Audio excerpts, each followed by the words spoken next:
Hello everyone, welcome to Kakao's Hideout. I'm Kakao Panani. So for tonight's video, this is for you. Let's see the zodiac sign that this reading may be for are Aries, Leo, Sagittarius. And if you are being tagged in this video, then that means this is your free tarot reading video post for being one of my top 3 gifters. Okay. So, 9 of Wands yung kanina, no? So, you will need to stand your ground. If alam mong tama ka, if alam mong wala kang ginagawang mali, or if alam mo na hindi ka naman talaga dapat umaatras sa laban na, parang, for some reason, I'm sensing, pag naipanalo mo to, maraming makikinabang. So, parang isa rin yun sa kailangan mong, um, parang yun ang isa rin yun sa mga kailangan mong tandaan na parang hindi lang to para sa'yo. So, this fight or this cause may be something connected sa money or establishment na supposedly kailangan pang magtagal. Kasi legacy ang 10 of Pentacles eh.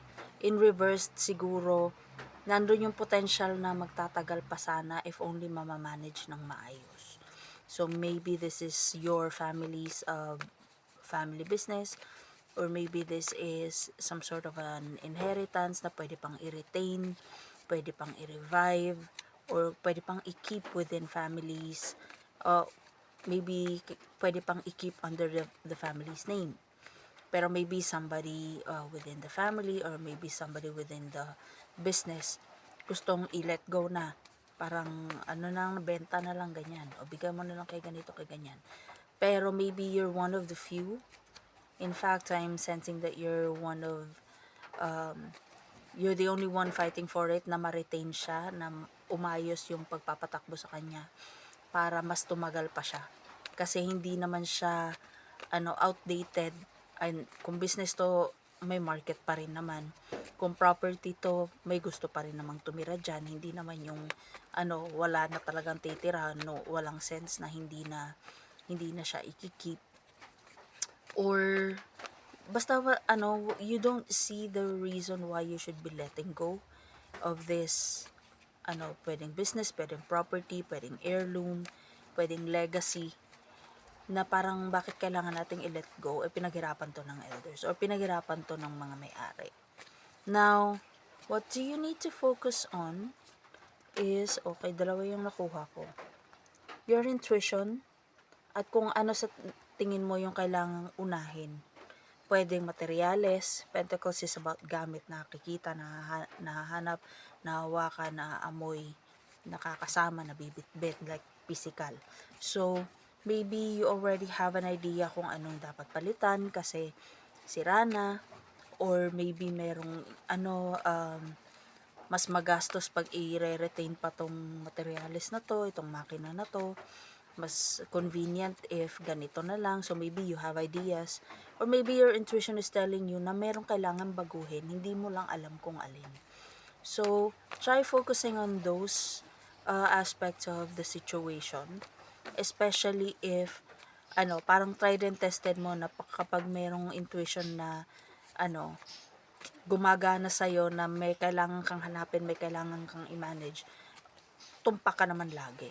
So, have faith in your intuition, pray, and if you're going to do that, possible outcome, Ace of Swords reversed.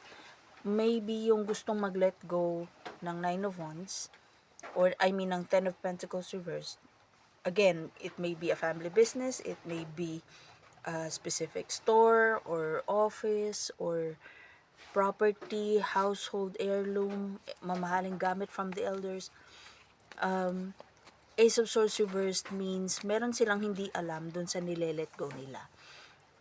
Na parang kailangan mo siguro silang i-educate kung bakit pinaglalaban mo yung gusto mong ipaglaban, or bakit ayaw mo siyang i-let go. Let's say for example, benta na lang yung bahay, pero hindi nila alam na yung location is very rare na hanapin. Or let's say, ibenta na lang, putulin ng lahat ng mga dyan, ng mga puno dyan, ibenta na lang, gawing lumber. pero mamahaling number yung nakatanim. So parang ano, parang if may papaliwanag mo sa kanila kung bakit kailangan na wag munang magpadalos-dalos, na kailangan munang maghunos dili. Parang mas makikip mo sila into listening to you, especially if itong pinaglalaban mo, this is something na you're very knowledgeable about, and you also have the skills to actually manage it and retain it. So, there. Have faith in your intuition, in your prayers, and also in the things na parang dati mo pang natutunan, hindi mo lang napapaligiran ka lang talaga ng mga taong ignorante regarding that matter. So, i-educate mo sila para malinawan sila na, kaya pala kailangan siyang i-retain. Kaya pala kailangan wag siyang ibenta. Kasi ganito pala mangyayari niyan over these years. So, try doing that. Okay? So, that's for you. And if you would like to have a paid personal reading with me, just send me a private message or follow this account. That'll be all. Bye.